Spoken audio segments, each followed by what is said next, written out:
You see the little shit going. That's a video.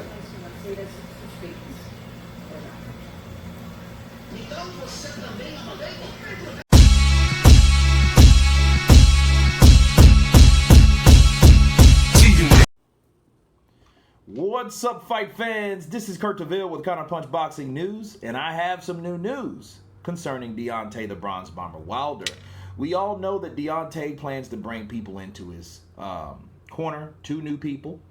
We all know that he is weeding out the snakes in his camp.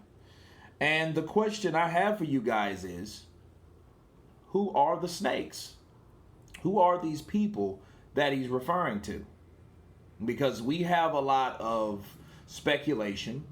We know that he works close-knit to guys like Malik Scott. We know JD's is his head trainer as well as co-manager. We also know that he is, Mark Breeland is another trainer of his that helps him. We do know Wilder was critical of Breeland's decision to throw in the towel in the immediate aftermath of his first professional defeat. D stated during the post-conference that he told Breeland he shouldn't have thrown in the towel earlier in the 7th round.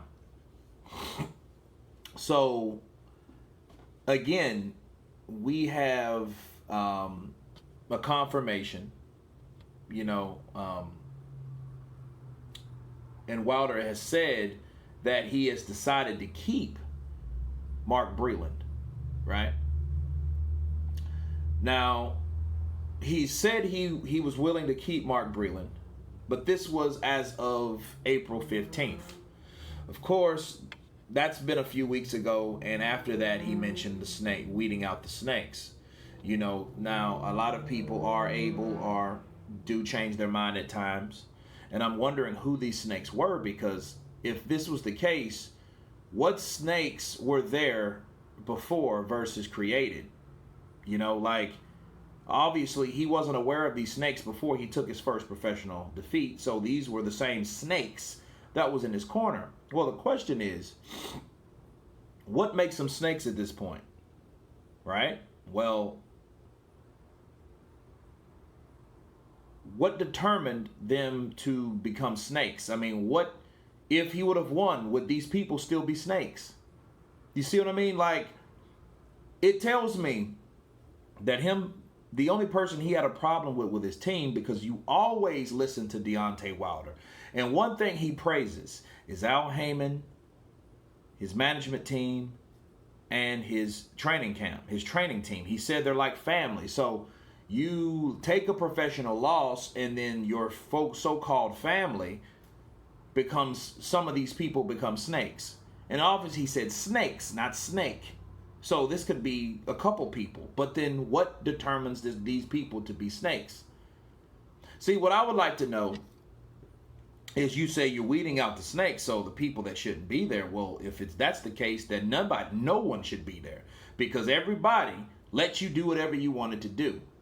That's my counterpunch on that. However, it also tells me that since he decided to keep Mark Breeland, and then a few days later saying, well, I'm weeding out the snakes, that lets you know that somebody is in Deontay's ear. Somebody is telling him or encouraging him to get rid of certain people. So that doesn't necessarily exonerate Mark Breeland just because he decided to keep him on the 5th of April doesn't mean that he ain't one of the snakes that someone else recommended.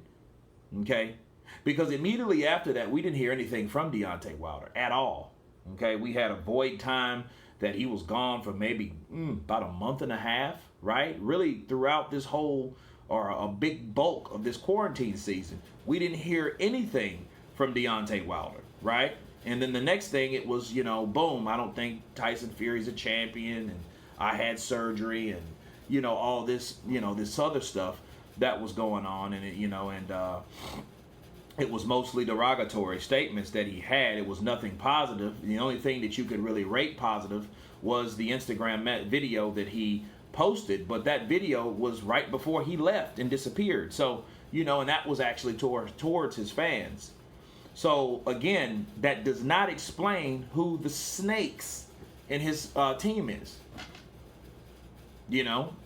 And my thing is, I'm looking and I'm thinking that this is another excuse. You know, I think people are trying to make someone else accountable. Let's look at it this way. Deontay Wilder lost. Since Deontay Wilder won't admit that he lost, won't own up to the loss, that means someone else has to take the fall. Right? So I'm thinking whoever they decide to get rid of, that's going to be the reason. That's going to be the Judas, so to speak, on the person that was the reason for Deontay Wilder losing that bout. You know, but if I had to think deeper about it, I mean, if it's not just a bullshit excuse, you would have to talk about the people that got him prepared for the fight.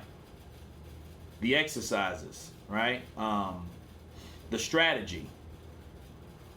Everything you have to take in consideration. That's why I said, if he's talking about snakes, he's talking about everybody.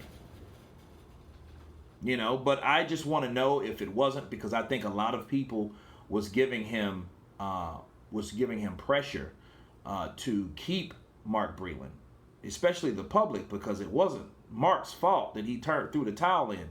He knows more than JD's will ever know about boxing.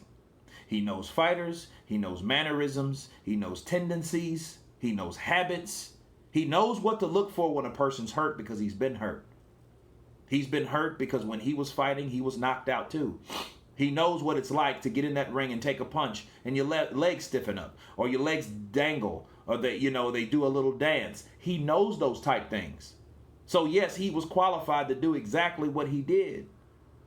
And what he did was keep Deontay Wilder from taking punishment in a fight that he could not win. Okay? Because obviously the punches that he threw weren't hurting Tyson Fury versus Tyson Fury punches hurting him. So it wasn't right for Deontay. It wasn't fair to Deontay to take that type of punishment. And it wasn't fair to him being a trainer to watch that versus someone else that's not even qualified. He's really a manager. JD's is really a manager / coach on the side. Tell him what he can't do as a trainer. Yes, he pulled the card. Yes, he pulled rank. Okay? And he made that fight end. So I think it was a good thing, because who knows? We wouldn't even be having a rematch right now if it wasn't for Mark Breeland. But needless to say, if someone's in his ear, which I think someone's in his ear, because if you got a guy that goes to the public with this, then turns around and goes with the public with that, that means one of those was his idea or was his opinion. And then if he goes back and says something contrary to what he was talking about, then that means that someone else came to him and say, look, got in his ear, gave him this, and then he delivered this particular information or this article about something else because it's coming from someone else. So that's what I believe that's happened in this situation. You know, the snakes in the grass. Well, who are they?